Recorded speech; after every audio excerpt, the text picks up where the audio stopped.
Back for another video in 2024. Oh, start of another year. Probably Friday today, so the end of the first week back. Like most people, sort of enjoyed a Christmas break and just taking you for a bit of a look around at some jobs. And obviously the point of the video, mystery metals. I probably won't show too much in this one. I did plan to just do this video dedicated to mystery metals, but we'll just touch on it, and if there's a bit of interest there, we can come back and sort of revisit the topic a little bit later, a little bit like the U-drill videos where I just posted something basic and then came back in another video and talked a bit more about setting up U-drills on a manual lathe. So if there's a bit of interest there, these guys let me know, and then we can get back and do another video about how we get around mystery metals and take over to my materials rack and show you my solution for mystery metals, I suppose. But sort of worked my way around, as I say, first video for the year. Just taking a bit of a look around, sort of a bit of a, I suppose, a top up of the last video of jobs that I'm working on at the moment. Some jobs have gone out already. Some things I'm working on at the moment. Some of my customers are still to start up yet. I suppose some of them have started pretty much a couple of days ago, so I have to start getting ready for them when they start yelling out. So just getting a few jobs finished off and just show you a couple of things along the way. We'll work our way over to the materials rack, and as I say, we'll go through a bit of a basic story of, I suppose, solving mystery metals. For any of you guys that do YouTube videos, if you've got any, I suppose, easy to use, I'm not saying because I'm a dum-dum, but just don't have time to edit videos, I'm always just shoot and post. So I'm still yet to edit the video on this part, which I'm going to show you shortly when I get a chance to do the editing. How I'm going to do the editing, I don't know yet, because I don't even have editing software, so it's a bit of a hopeless solution. But that part's finished off, the machining on the side there. But I'll try and get around to showing you that video for those who are interested. Nothing too high tech about this part, just go through a bit of a procedure of making that part.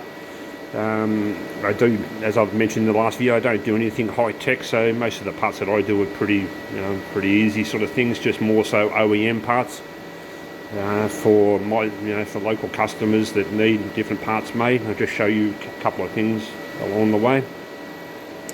So as I say, so if anyone knows any easy to use editing software, let me know, and I'll try and get that video done about that part. So they're basically stock parts for me that I hold in stock. I have a pre-order of 100 pairs, so 100, I suppose they're in a pair, so they're a hinge block, so you have an upper and a lower. The difference is that machining in there, otherwise they're exactly the same. So I have those as stock, as I say, pre-order of 100 of, and the customer only wants about 40 at a time. So these are sitting here. I've given the customer 10 of them already, 10 pairs, so these are the other 30 to go to the customer probably early next week. Just taking over, showing some other bits and pieces, just some jobs sort of in limbo at the moment, just some leftover parts there from those clamps, so those blocks you might recognise when you eventually watch that video, which hopefully will be after this one. Someone give me some tips on editing. Another job that I do for a local guy that I do work for, he's got a he does the Chev and whatever type of engines for boats, so supercharged, turbocharged, so fairly high performance boats. I'm not too sure why this was made out of mild steel, but I think it's a boat that his nephew brought, and he's got him talked into putting a Chev in this boat. So I haven't seen the boat, but they bring me jobs, all different sorts of stuff, and sometimes it's just machining bushes and problem solving, but this is something that we're working on last year and it's not going to work, and now he wants to remake it in stainless. So I might look at doing a video out of that. I didn't have any stainless, or my supplier didn't have stainless last year, so apparently they've got stock in now, so it's all going to be remade in 316 stainless, just out of 6mm material. I've just got a knife edge around this edge here. We can see the highlighted area there in the black there. Why I'm showing you that is just something to show you along the way. Just finished these parts yesterday. These are just a lock. I can't really show you how they work because I've got to film with one hand and just trying to film with the other, film and demonstrate something from the other hand. So they're a cam lock part that I make. I'll try and get that to work. So you see the pin at the front retracting. It's a little bit hard to, because it's spring loaded inside, so it helps it to return back. So it locks out in 180 degrees, I suppose. As I say, why I'm showing you that, because it's something to show you. So it's pointing down at the moment, so when it's unlocked it's pointing up, and when it's locked it's down, as you can sort of see. So not a great demonstration, but I'm not trying to sell you that, just something to show you along the way. So 10 of those to go in. I do those occasionally for a customer, local manufacturer. I've got the lathe warming up at the moment, so it might be a little bit noisy. I can't do much about that. Hopefully the noise cancelling is kicking in and quieting that down. Some hollow bar, which I'll show you in the materials rack at the moment, so you can sort of scale that by the size of my hand, the difference in the size. So these are the finished part, so that's a job I've got to get onto shortly. I've cut so many of them. I've still got some in stock, but I had to get the material while it was available. It's sort of get it while you can get it. The material supply that I deal with is only, well, small compared to material suppliers go, but he's still fairly big. That's probably his workshop, well, factories at 100 times the size of me, but as far as steel suppliers go, he's small. So when he gets material in, I've got to get it, so I've got to commit to it. And he's probably not the best to deal with as far as getting materials like this, but it is what it is with when I deal with steel suppliers. The larger ones don't want to deal with me because I'm too small. They make it a pain in the ass to get an account with them, so I have to deal with him. But he's great to deal with, but as far as getting what I need when I need it, yeah, you really got to commit to stuff as it's available, and if it's not available, that means going to another supplier and probably paying, well, up to twice as much from them. They don't do you any favours. So that's a part that I do for another. It's not an actual part, but it is a part. Once you get my words right, it's something that I've designed for a customer to solve a problem that they had, and now I've inherited that job, which is not a bad thing. That sort of ties in with those Acme threads that I showed you in the last video, which I'm making bushes for at the moment. Well, I've got my son doing those at the moment, which is good. Get him away from the iPad. Got him home on school hires at the moment, so I'll do that shortly. So I've just cut so many of those. I've still got some in stock, and the rest is behind me in the materials rack. So just pausing in between, not to make it a bit of a dizzy ride for you. As I say, my son's running this machine at the moment. Well, I've set the program up. He just opens the door, opens the chuck. So the chuck's just warming up at the moment.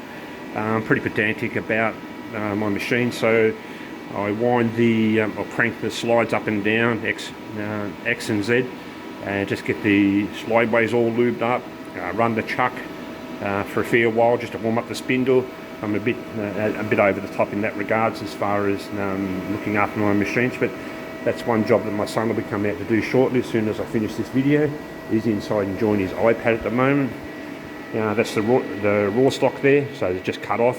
I probably could part them off, but I just find it's easier just to cut them. And I have someone that does cutting for me, so it's more of a job for them than anything else. But I suppose the bush, as bushes go, you could just run it through and do it as a bar feed. The bar pull, I don't have bar feeder. Eventually getting my words right, apologies for that.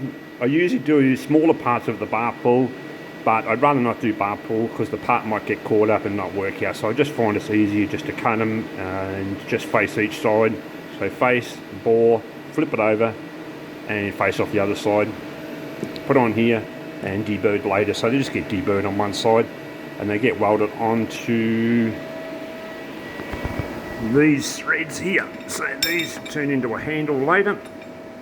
Just trying to show you things along the way. So that Acme thread, which my son's got to run shortly, so I'll set that machine up soon and run off those parts as well. So I'll do another big run of those.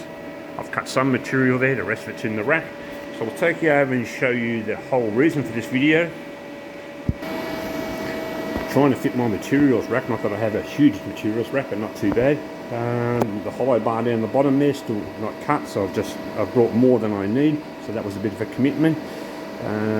It's a bit of a concern buying material for a job you don't know if you're going to keep doing or not, but it is a product is what they're probably trying to think of. It's a product that I was probably the best way to explain it.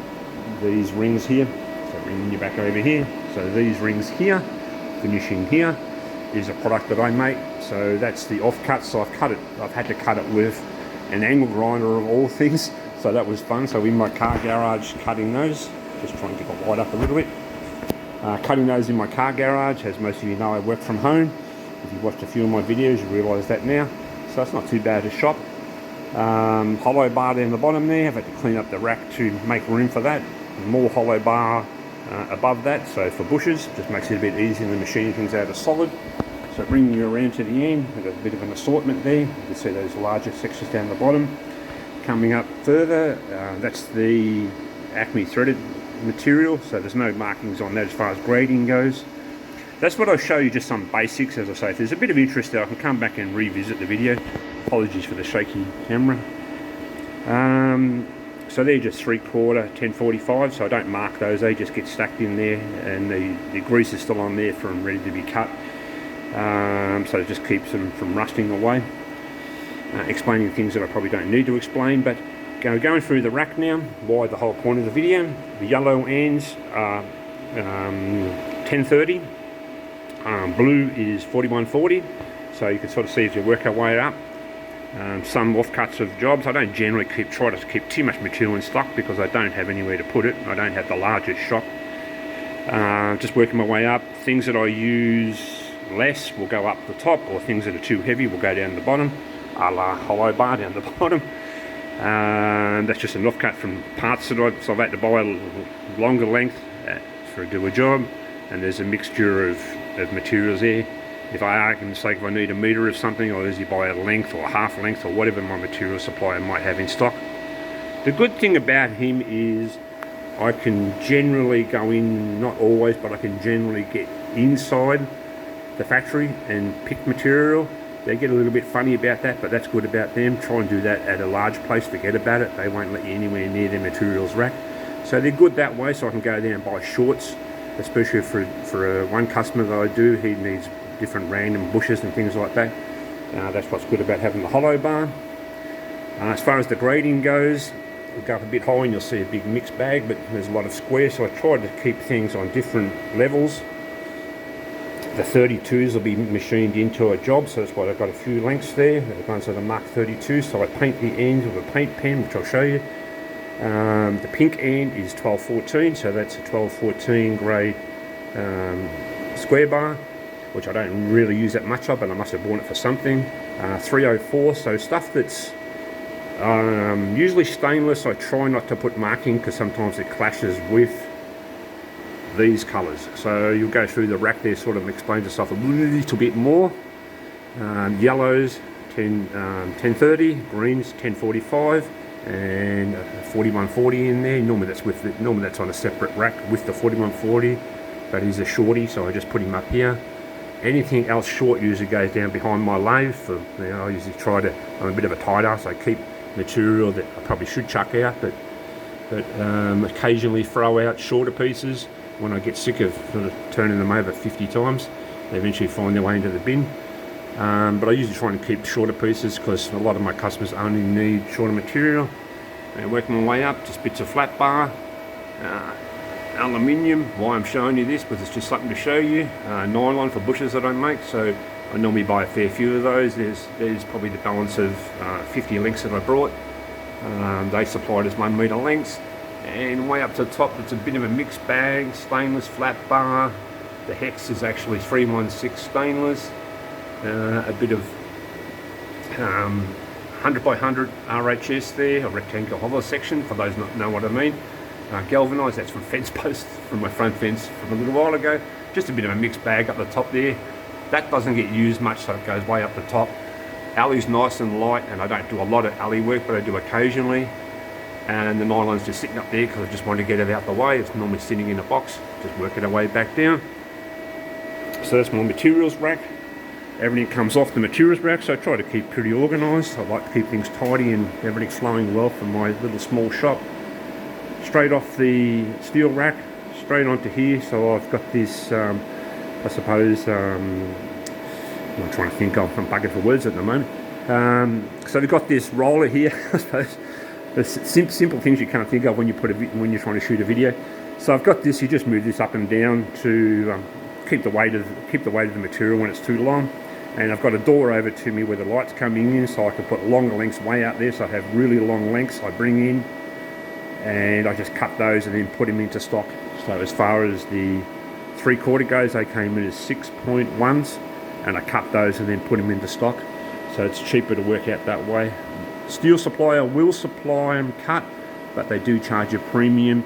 As stupid as it sounds, I'm getting charged something like anything from $5 to $6 per cut up to $15 per cut. It's just ridiculous. I'm not talking about small, big material like 100 or 200 or 150 mil material. Like argument's sake, that hollow bar, I can understand it. But as far as cutting even small stuff like this, they are starting to lash you because they just don't want to cut material. They're just not interested. They're charging $15 a cut. It's just ridiculous. But everyone's starting to jack their price up, and everyone's charging 15 bucks now for cutting material. It's just crazy. It's unbelievable trying to run a machine shop at 10, trying to run it on an economical basis. Coolant there, just know where else to put it. I've got a bit of junk over to the other side of the bandsaw, which I won't worry about showing you. Bandsaw here, as you can see, which I've shown you a couple of times in videos. Coolant, different coolants here. Empty container from something, but normally I have 2 different coolants, one for CNC, one for manual. Why I do that? Because the CNC coolant's a lot more expensive than the manual. As far as the video goes, as mystery metals goes, not much of a video, is it? I just got you back in front of the CNC now. I just got a CNC lathe now, so I've got my son over here run this shortly. I just thought I'd take you a bit of a look around. You know, I like to look, when I'm watching videos, I have a habit of looking over the shoulder and seeing what's behind. So I just thought I'd maybe shoot a bit of a video when I'm showing you behind things that you don't normally see in the background. And just a bit of a video to kick off the year anyway. I didn't really plan to do a video. I was just warming up the machine. And I thought, well, I'll just post a video for 2024. I did plan to do more with the mystery metals as what this video is. I'll sort of a bit of a shop tour mystery metals, maybe the title might be. And just show you some jobs. But as I say, if there's any interest there go for a bit more, how I get around mystery metals, obviously don't make mystery metals in the first place. Just mark them off. I'll just get some paint pens and show you those paint pens before I forget. So as you can see, I've got you pointed at paint pens. Not that you haven't seen these before, but they are starting to get into the grading colours now, which is good to see. So I can pick these up from different places. I've seen a few people selling these before. You can pick up your whites and other colours, but as far as material grades go, you have to use spray paint. And I don't really want to have spray paint everywhere. I have all my floor all different colours. I have a painted floor in here, so I don't really want to have different colour spray paint everywhere. So going through the grades just quickly, some of them I don't use, but some of them I use to mark other materials. As I say, going through those grades, I won't worry about explaining it. I already explained it at the steel rack anyway, but just drag on the video longer than it already is. So I use these to paint the end of the material, and then I write the size on there just so I can just walk over there. Customer rings me up, I need this part made. I can walk over the material rack straight away, look at it, and then see what I have in stock, know what grade I've got, because everything has to be to spec. It's not stuff for myself. They're all custom, usually all the materials for customers. And the nominal stuff that I don't know what the grade is, that just gets used for fixtures, jigs, or just nominal parts. That grading doesn't matter. But as far as customers go, they do need spec material as far as they need particular grade, obviously, as per drawing. So now back at the CNC now, I've got to get my son standing in front of this. I've got to kick him off his iPad now, so a little bit of whinging there, but he's actually pretty good on the machine. I got him to run the Acme threads last time, which are down in the right hand corner of the screen. So I try to keep my shop pretty tidy. I'm happy in my little shop. It's not it's not as huge a shop as some, but it's definitely enough for me and the probably 2.5 people that are here. So I have I'll say 2.5, meaning I usually have myself, another borderline sort of like full-timer, but not quite full-time, that comes in, helps out when I need, and a part-timer that does cutting, cleaning, deburring, things like that.